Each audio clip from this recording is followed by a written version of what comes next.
Welcome to all of you joining us today and to our guest speaker, Shari Gent of the Northern California Department of Education.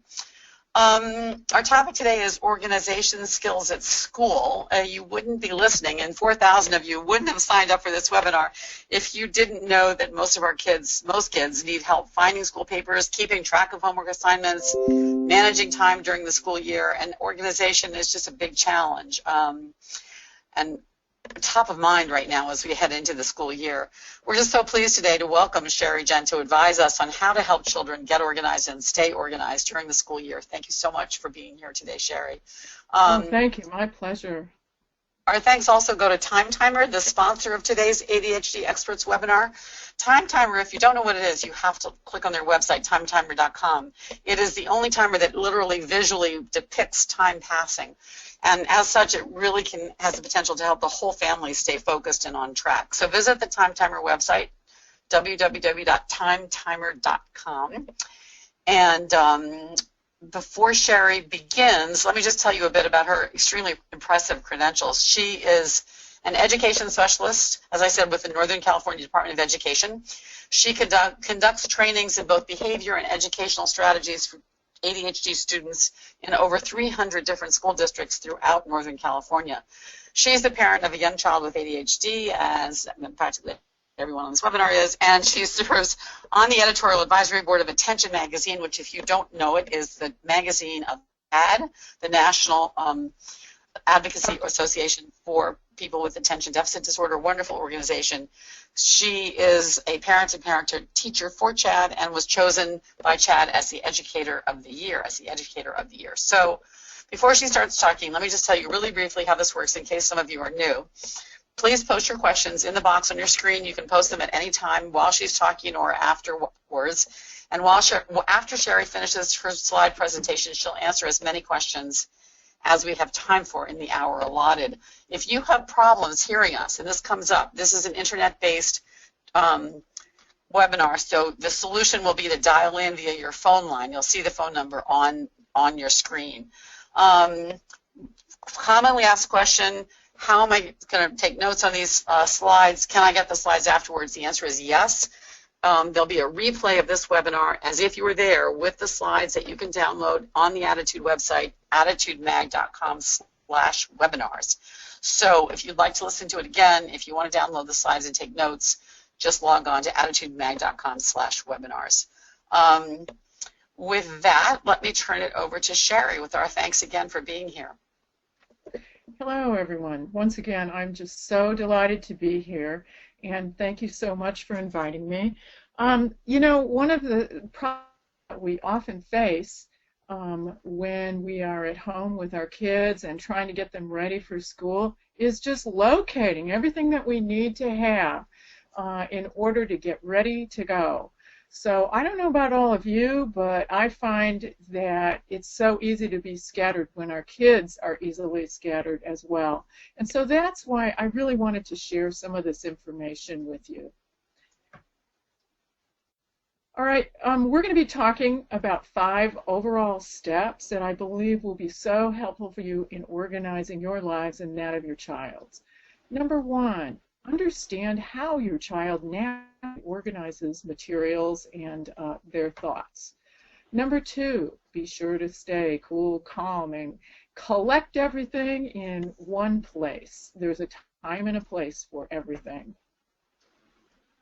Be sure that you have excellent communication with your child's school, and we'll talk about some ways that you can do that.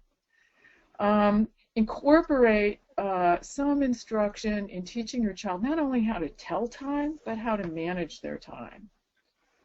And 5, you have to be the structure present for your child until they're mature enough to take over so that your child can be the creative force that you know that he or she is.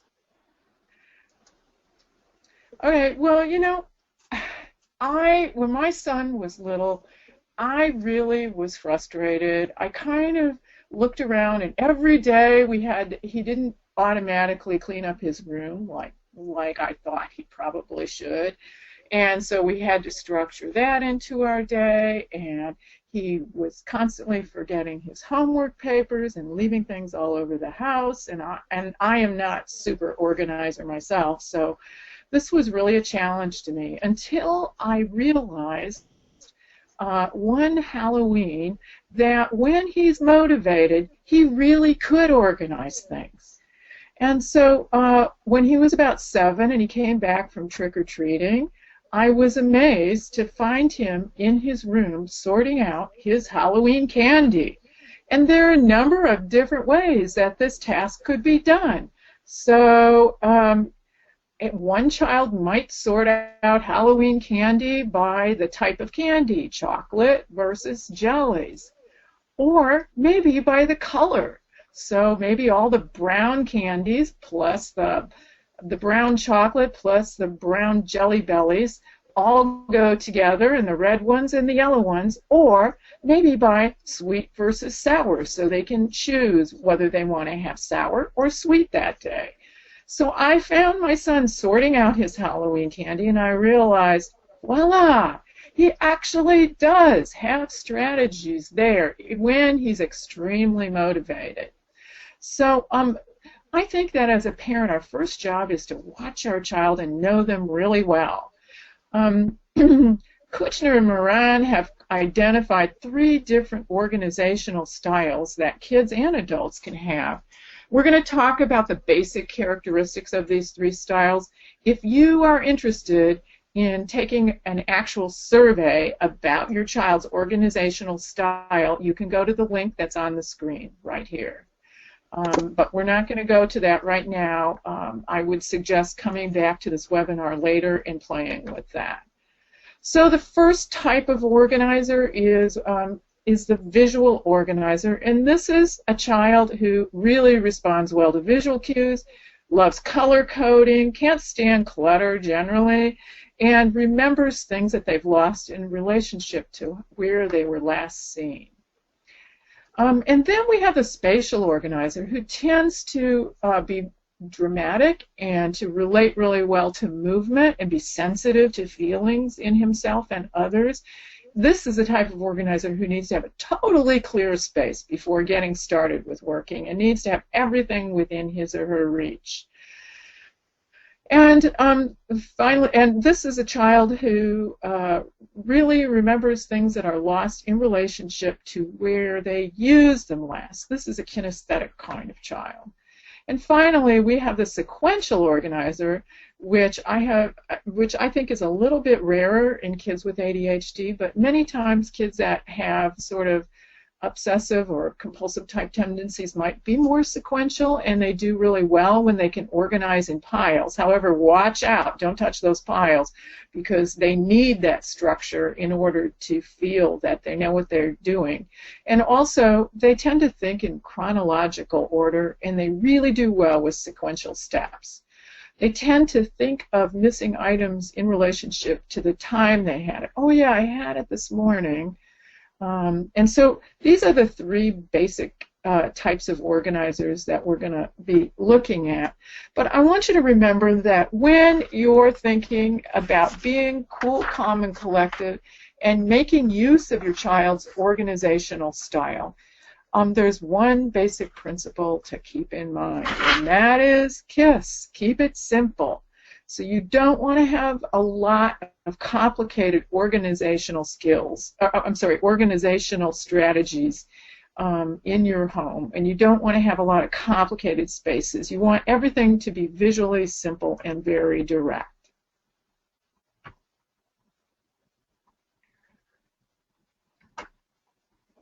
Okay, I'm not getting the, oh, there we go. Okay, and the reason for this is that children and teens with ADHD have a neurological handicap. You are going to need to be the prosthesis or the external structure for their organization, as I mentioned earlier, until they are able to catch up and to learn those strategies themselves. Unfortunately, kids and teens with ADHD have up to a 30% delay in the area of organization, as well as sometimes socially and emotionally. So they're going to get there, but they need you to be there for them until they do.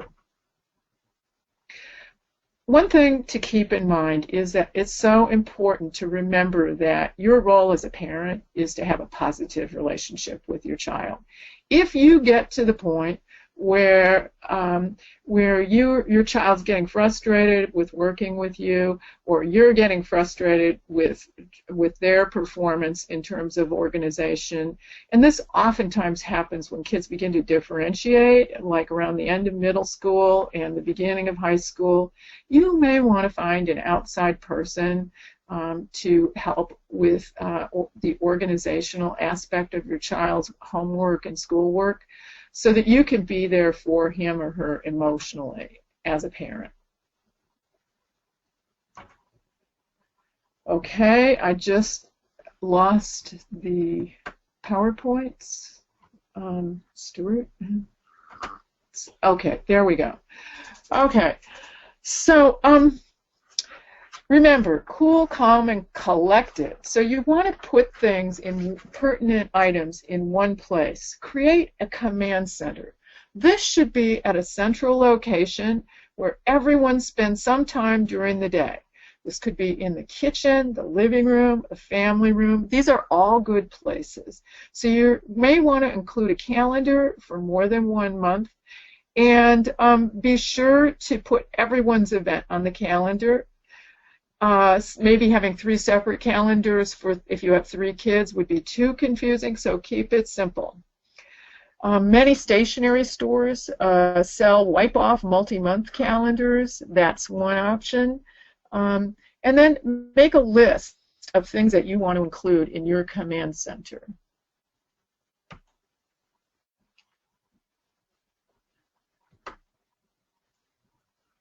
All right, these are some of the things that I would like to include in mine, some of the things that I thought were good for in my house, which is just calendars, sports schedules, your medical records, family rules if you have negotiated those with your kids, emergency contacts, the veterinarian, the fire department, the police, a 911 reminder.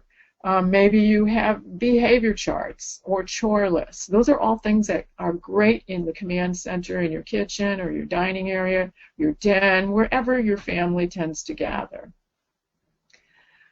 Okay, so then you also want to consider another area of the house, which you might call a launch pad. This is a picture of a before and after area in the garage of a house. So the picture on the left is just, as you can see, it's just a simple, quiet corner of the house or of the garage, wherever your kids gather before they leave. Maybe you have a vestibule or entryway. And you can put a number of things in this area. This is sort of the grab-and-go command center. Some of the things you may want to include are individual calendars of the day, to-do lists, a charging station, backpacks, backpack maps, which we'll talk about later, to-do lists or check-off lists to be sure that they have everything, any keys they need, sports equipment, money, lunch money, or lunch. All of these things you may want to think about gathering the next day's items together and putting them out there the night before. All this will help you at home. But what about when your child is at school? So if you're telling your child you need to keep your locker neat so that you're sure that you get things home, this is kind of what your child's locker might look like, especially if he's your typical junior high student with ADHD. And this is what your child's locker might look like after you tell him or her that they need to clean out their locker at school. The reason for this is our kids do not operate by remote control. So the first thing you need to do when you start this school year is to establish communication with the school. Find a point person that you feel comfortable with, you know cares about your child, and with that person, design a communication system. agree on how you're going to communicate. This could be by email, texting, phone call. Some schools have school websites. There's schoolnotes.com, which you could help your point person set up. But this has, for younger kids, this point person was going to likely be their elementary school teacher, but when you get into junior high and high school, then you have multiple teachers, so it may be a counselor. But you need to find someone that you have rapport with and that you trust, and that your child also trusts. All right, now we're going to be talking about the shuttle system or the transport system. And starting with the proverbial planner. Okay, so a lot of times these days, middle schools and high schools have their own planners that kids get. So here's a picture of a planner from a typical middle school that was written in by one of my students. As you notice, there's not a whole lot on here, and that's because kids with ADHD need a little more structure than other kids do in order to be successful with planners. First of all, they need to be setting priorities. So I like the kind of planners that have some sort of time management system embedded in the actual planner. This is an assignment sheet that my son and I created when he was in 8th grade. And notice it has a place for things that he needs to do later, things that need to happen right away. And then I'm going to talk about the time management system when we get there, but it has boxes for him to check and to take care of time management. All right, this is a kind of interesting little planner. I noticed when I was checking out my links before the webinar, there should be a hyphen between my and time. That is the producer of this planner for kids. This is a large wipe-off board that has color code and magnet and structure for your child to plan their day. Younger kids really like this, elementary school age kids, I would say, and it helps them because it's visual and kinesthetic. It goes for both your visual organizer as well as your spatial organizer. They can move things around and really see and feel where time is in space. All right, a lot of kids these days, and especially kids with ADHD, really do not like writing. That is the one area that I run into time and time again. My kid won't pick up his pencil to complete his work. So that's one of the barriers that we're looking at when we're looking at using a planner. Some kids, however, really tune into technology, especially kids with ADHD, because it gives them immediate stimulation and feedback. So I'd like to point out a few apps that can work very well for recording homework.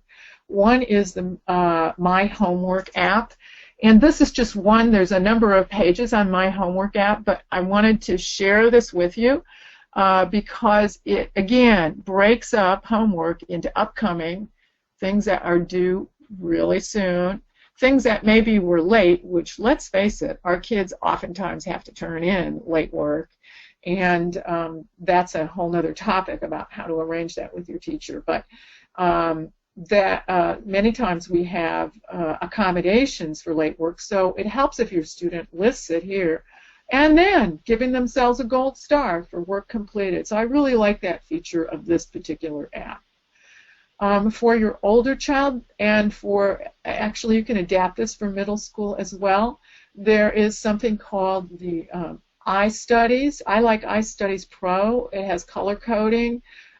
Provides a lot more structure. It's a little more complex than My Homework app. All right, another shuttle system that you need to consider are binders.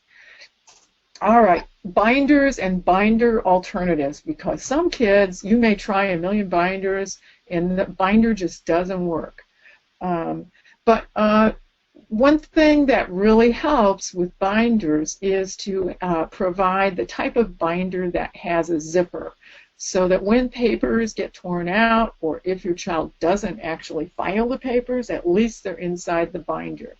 You also want to include a really good pocket that has all the things that your student is going to need for any assignment, so at least one of everything.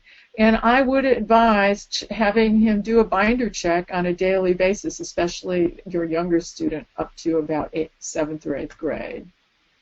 Some kids don't do well with binders, but you may want to add something like this folder into a binder where your student has the opportunity to file papers that they need to attend to that day in one pocket, and when they're done with it, they get a sense of satisfaction by moving it to the turn-in pocket. Some schools do this with younger age kids, K through 3. They'll send home a homework packet, but it really helps if you label what has to be done and what your student needs to turn in. For older kids, these can be hole punched. Binders like this can be found hole punched, or sometimes they're attached to dividers. I've found them on binder dividers. There's some binder dividers that have been created with pockets, so it would be up to you to label, take home, and turn in for your student. But you can file one of these for each subject if you like. I know my son did not take to binders really well. It wasn't until high school when we found a really good alternative, the accordion file system. And this is really avoids that problem of the holes tearing out of the ring binder. So all the student has to do is throw the paper into the appropriate folder when you're using an accordion file system. One of my favorites is the color-coded system by Pendaflex. It's a vertical file system that can be carried to school in a packet and hung up at home for easy reference. Then this also works well for creating a storage system of papers and memos that have already been completed. So you may want to create a storage system at home for work that is done and over with, but that your student may refer to or may need to refer to in order to study for a test, or you may want to have a record of in the future. All right, so this is the actual shuttle body transportation system, okay, the backpack, the infamous backpack. All right, Sarah Ward likes to talk about putting on future glasses and seeing what the ultimate goal is. I always have liked to sit down with my students. We have a sort of teaching method called I do it, you do it, we do. I do it, we do it, you do it. Okay, so you may want to sit down with your student and show them how to actually put together their backpack on a daily basis. You may have to do this a couple times, but once that backpack is put together in a organized way, take a digital photo of it and post that photo at your launch pad so your student knows what their backpack is to look like. Be sure that they participate in putting it together, because that will help them develop the confidence that, yeah, that's a picture of the time when I put my backpack together successfully. I know I can do it. Another technique that I like to use with my students is to have them draw a map of their backpack and label the areas where they are keeping specific materials. So research has shown us that when students write things down, or when they draw a picture, a graphic of any content, they tend to remember better. So there's something with that eye-hand coordination that sort of chisels it into the brain. Okay, I mentioned how important it is to teach your child time management steps. So we're going to talk a little bit about how to incorporate time management into their work situation, their homework situation. So help them to plan exactly what it is they need to do and set priorities. What do they need to do now, and what can they put off until later? You can do this with sticky notes on homework pages, create piles for your sequential organizer, or lay them out on the table visually for your visual organizer. Analyze the first task that they are going to do and break it into steps. Estimate the time that your child will need to complete the steps. Have your child estimate the time. That engages them and keeps them invested in the homework process. So it's not something that other adults are like making them do. They are actually buying into it. Then have your student time how long it actually takes them to do the task and record it. And then revise for the next time as to how long that type of task will take. So here's an example for Frankie. He has to do his multiplication times table every day, 0 to 144. So his estimated time to complete that table was 10 minutes. The actual time was 20 minutes. He kind of tended to daydream a little bit. So he needs to get real about how long this task is going to take him, and so do you as a parent. And be sure to communicate that it's taking Frankie 20 minutes to do his homework and in multiplication times tables. So maybe that's enough if he's in 3rd grade, or maybe he only needs one other task during the day. So because we oftentimes need accommodations for our kids with ADHD. So you may want to, once you find out how long it takes your child to complete the work, communicate that with the teacher. And then also next time, have Frankie plan 20 minutes. You can gradually decrease the time if that's a goal for your student, maybe to 18 minutes, and see if they can do a similar task in 18 minutes. But 10 minutes isn't realistic. And then down here we have the steps. So Frankie has analyzed the steps that he needs to go through so that he has in mind and remembers each step so that his homework procedure for multiplication times tables will stick.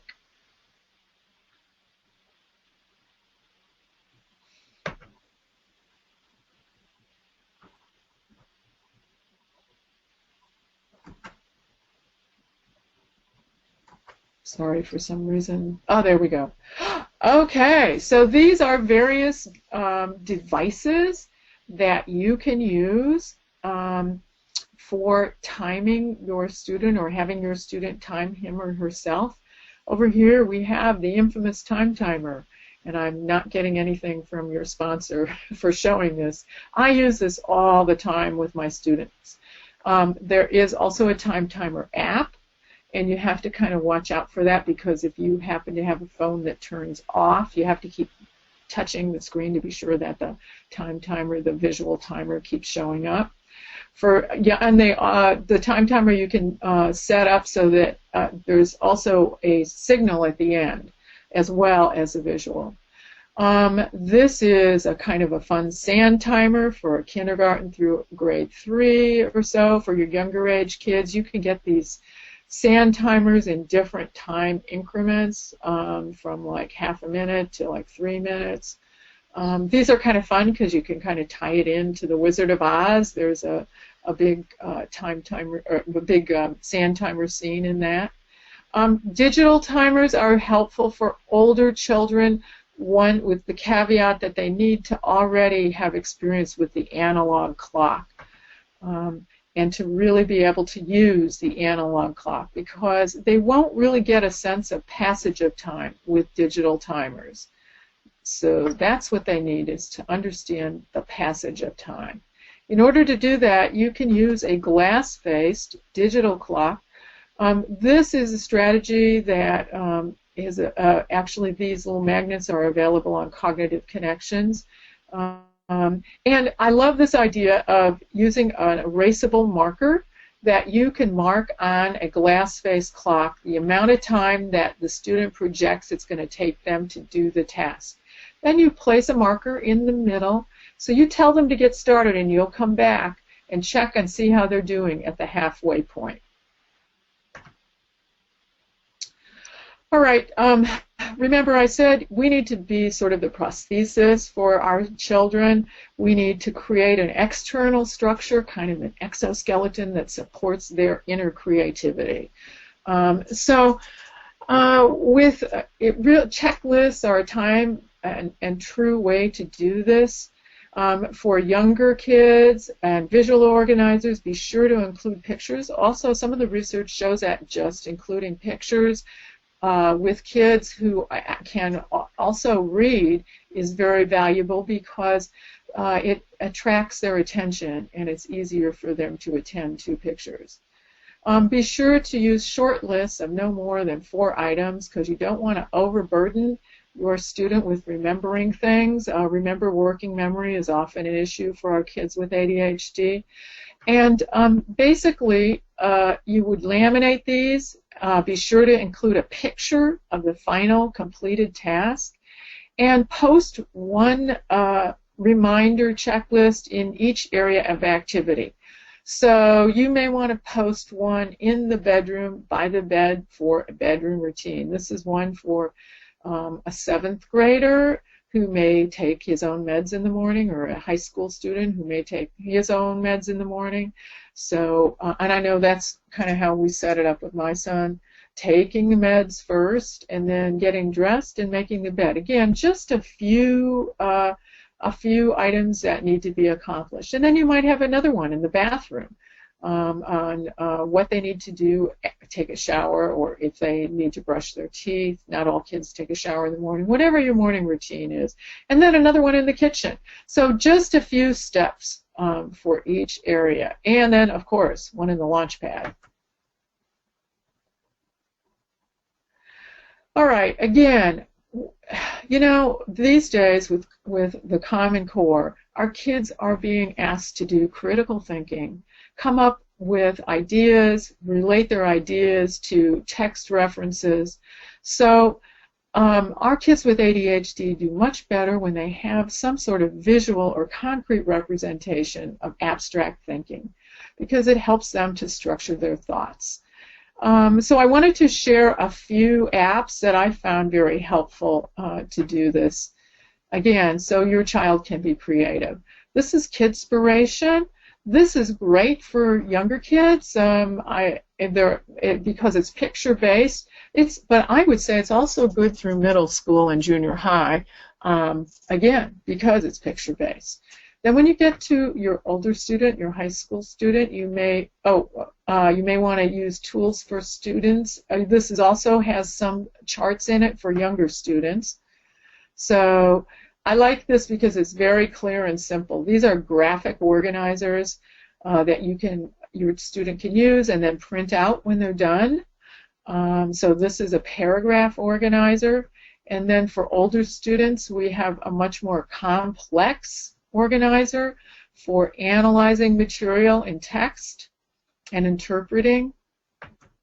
So that particular app goes a whole range. You know, when all of our kids these days are doing research on the internet is kind of like the new encyclopedia. So you want to be sure that you use parental controls and that your child is not surfing all kinds of sites that you do not want them to go to. So many internet service providers have parental controls available, but there are also parental controls that you can download, such as Safe Eyes. For teenagers, there is a kind of a cool app called selfcontrolapp.com where kids can actually keep themselves off the social media while they're doing their homework. You can set a timer or specify specific times when your teenager does not want to be visiting social websites, but then later on this can be lifted. Also, rescue time is another great way to take charge of the internet so your kids are not wasting time. I just want to thank you all for having me here today, and we're going to have actual questions right now, so I hope you jotted your questions down or sent them to Susan. I'm going to take questions, and I wanted to say that if we don't get to your question, please feel free to email me at this address because I do have a website where I answer questions online. So the Diagnostic Center has several different experts that do that, and I am available to answer questions about ADHD. That is so generous. Thank you so much. This is my contact information, and Susan, I'm happy to take questions. Great. Thank you so much, Shari. That was super. So many questions. Let's Hello? see. I think one of the big ones is from parents who have a Hello? hard time. Hello, can you hear me? Can you hear me now? Hello? Can you hear me? One of the biggest questions that people have is how to get documents to and from school. Hello? Hello? I'm sorry. Are we connected? I can hear you. I don't know if the audience can hear me. Let me ask them, audience, can you hear me?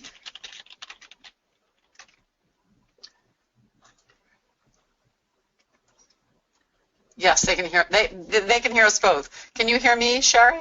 Yes. Okay, Was there okay, we're a fine. problem during the presentation? Did everybody hear me? No, I think we're absolutely fine. Okay. Everybody can hear both of us, so we're all set. The question I was going to ask you on behalf of a number of participants is whether you have suggestions for making sure that the right papers get to and from school. I know that many of your suggestions, the springboard and all of that are part of it, but kids just seem to be forgetting their papers or their notebook or their lunch bag commonly in the classroom, and we know this is a big issue. So, any further suggestions? Yeah, I would like to recommend a system called Check and Connect. So this is part of communicating with your teacher. So you need to have maybe not the teacher, but designate an adult at school who your child feels comfortable with to do a check before your child leaves school every day. So this could be like a resource specialist, it could be a paraprofessional, but this will be an accommodation or if your child has an IEP, an intervention. So they need to do a check at school, then you need to check at home to be sure they have everything they need, and you also need to have received an email or looked at a website post to see what it is they need for that day. So again, that's why I'm emphasizing communication and cooperation between you and the school, because that is essential. And it's a lot easier with all the technology that we have these days. You just need to reach an agreement with that connection at school. Okay. Can we talk a little bit about that connection? I mean, there are questions from folks about how do they get the school on board, how to get their child's teacher on board. Do you have any specific recommendations for how to talk about it at school? Yeah, this is kind of a touchy situation. Usually we like to think that it's best to talk with the teacher at the beginning of the year. Share your concerns about your child. I know a lot of us, we don't know the teacher yet. We don't know how our child is going to react.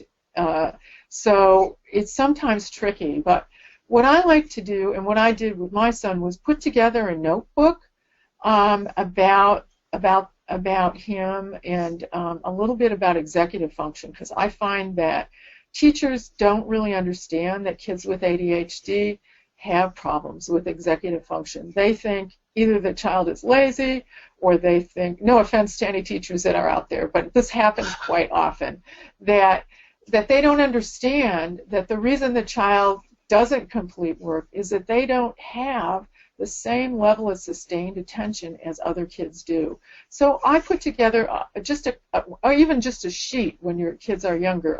May include an article about executive function. There's plenty of them in ADDitude Magazine.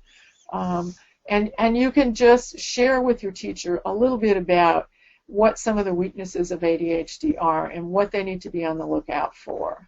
And as your child gets older, I would include your child in that discussion, because when they get to college, they need to advocate for themselves, and no professor is going to come to them and say, oh, I see you have ADHD. So under ADDA, they actually need to ask for and approach the professor. So it's really good if you start not too young, but in middle school anyway, having your child learn advocacy. That's a great idea. Yeah.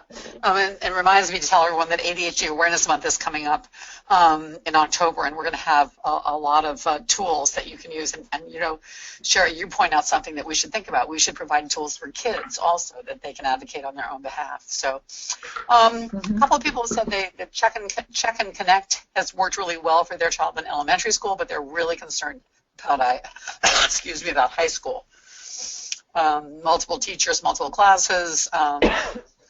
Will they be willing to take the same role that teachers seem to be more willing to do? Yeah, you know, in that case, you may need to organize a bigger system. So it's going to be hard for you as a parent to do this. It may be difficult for you to do this by yourself, but the way to start is to start with that contact with the guidance counselor, the vice principal, or a teacher that you really know will be a good advocate for your child. Yeah, and you can still use the same system. It's just that it may not be every single teacher. So if your child has an IEP, it is good for the resource person maybe to be that person. A lot of resource teachers will keep, or the special ed teachers in high school will keep a list of what the homework assignments are and do that checking when the child comes to their organizational skills class. Otherwise, yeah, you know what? The teachers just have to get on board, and if you have a good relationship with your point person, that person can make sure that that someone in the room checks to be sure that your child has the assignment written down. And if writing down isn't working, then you may need to go to an electronic means like a website or a backup system where your student can be assigned as a partner. But someone has to be available in that class for your student to check in and check out with that day. And teachers, you know, our kids are entitled to accommodations, and if teachers don't have to do the exact one that you're suggesting, but they do have to help make sure that your child has the opportunity to have the materials they need on hand. Okay.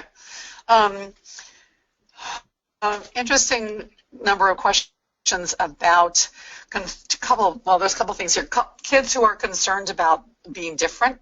So one example that someone posted was they had checklists, but their child was really embarrassed when they had a play date and there was a checklist, you know, in the bathroom or a checklist. And another person similarly at school, in high school, didn't want to be labeled. What's the best way to handle that? Yeah, you know, I mean, you can go one of two routes. I mean, the common sense thing is, like, if you know your child's sensitive to that, you could keep those checklists in a folder and have them pick up the folder in the morning rather than posting them in the rooms themselves. And then when someone comes over, they don't necessarily have to see that checklist. You can kind of give your child a holiday from the checklist if they have an overnight or something. Right. Right. So, and in terms of teachers, people love the idea of a sample letter, and they wondered if you had one on your website. I will say that we do have one on our website, sample letter to my child's teacher. It's pretty general, but it's a good starting place. I mean, have you got sample letters by chance, Sandy, on your website? Shari? No, I don't. But that's a good question, and I'll think about posting one on my Ask the Specialist. It's awfully helpful to have something to even start with, because it's hard to imagine, you know, writing a letter about your child. Oh, someone posted that understood.org has a good one on self-awareness, so that's a useful tip. Anything specifically related to motivation? Number of people have said, you know, we're all on board with this, and we try to organize, but our child doesn't feel that he or she needs the help, or is resentful, or getting cooperation is our challenge. Right. So, excuse me, there's a couple of ways that you can approach that. As I mentioned, looking at the way your child does organize things and giving them positive recognition for that, and then talking about, well, let's just take this a step further. And having them take a realistic appraisal of how they're doing at school. And saying, is this how you want to do? Is this the best you can do? Is this who you want to be? And asking them and listing their information or like what it is that they want out of school. Sitting down and setting goals at the beginning of the school year. So what is it that you want to accomplish this year? And then you can check in with them and say, well, I know maybe if you turned in your homework, your grade would be better. Because most of our kids would do it if they could, and a lot of the reasons that they don't want to participate in your organizational strategy is because they want you to think they're doing well. They want to impress their parents. So it's kind of like good to throw that back on them. And again, if you have older kids, you might want to think about getting an organizational tutor or a coach so that you can step out of that equation and you're not having a battle over organization. Because sometimes that can really be motivating to a child to have an older mentor or another student mentor them at school. Like that really helped my son when he was in high school. Was his counselor. There was like a club of tutors for older kids. They were older kids who were helping younger high school students kind of get their way through high school. And he was able to get a senior when he was like a freshman and a sophomore. He was able to have a senior help him with his organization, and that was a goal for his mentorship.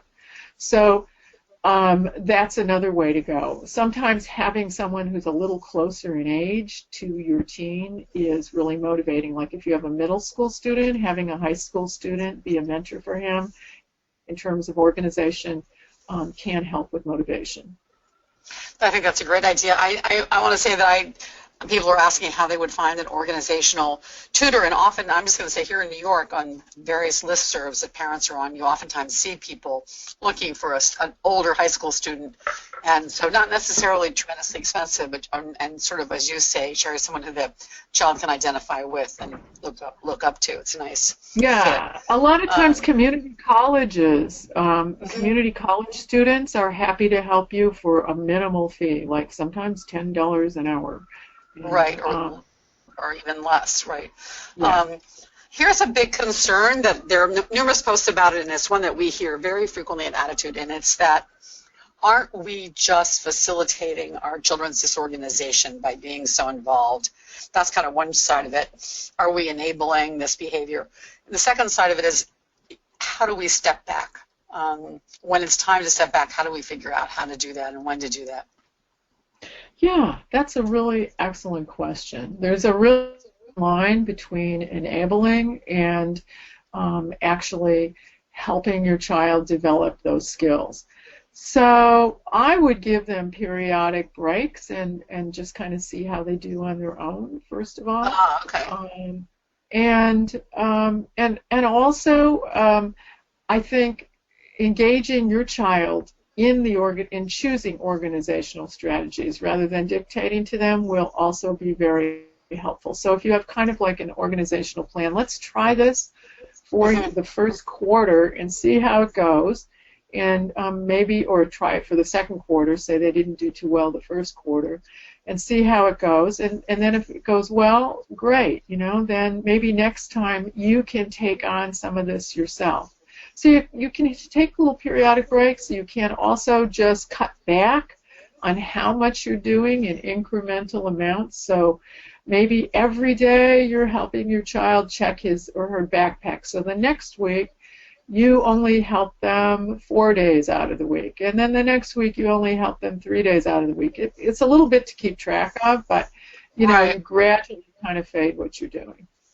Okay, that's a really good suggestion, because many people are posting that this is a dilemma for them, how to let go, and what you're saying makes so much sense. Try it and see how it goes. An interesting question from a teacher who says, how do I best help a student in the moment when they're so overwhelmed by too much stuff to, sort through, too much paper. You can just see in the classroom that the kid's really overwhelmed.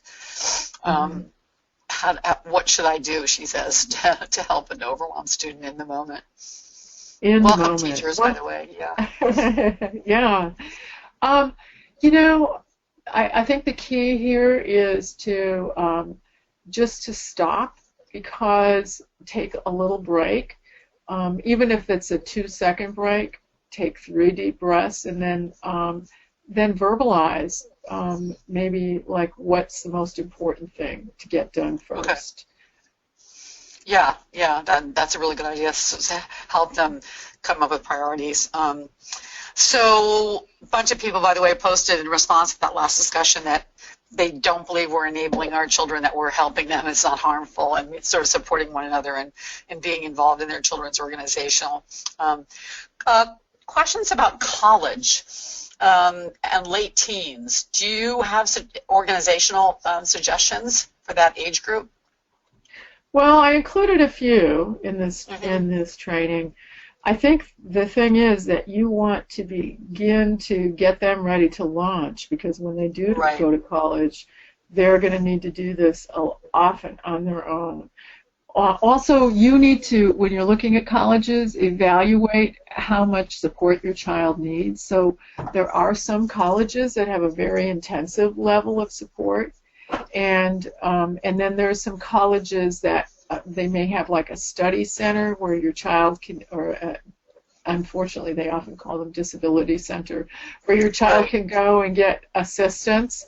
So there's different levels of support at college, so investigate the college that you're looking into for your child, and to see what level of support is available.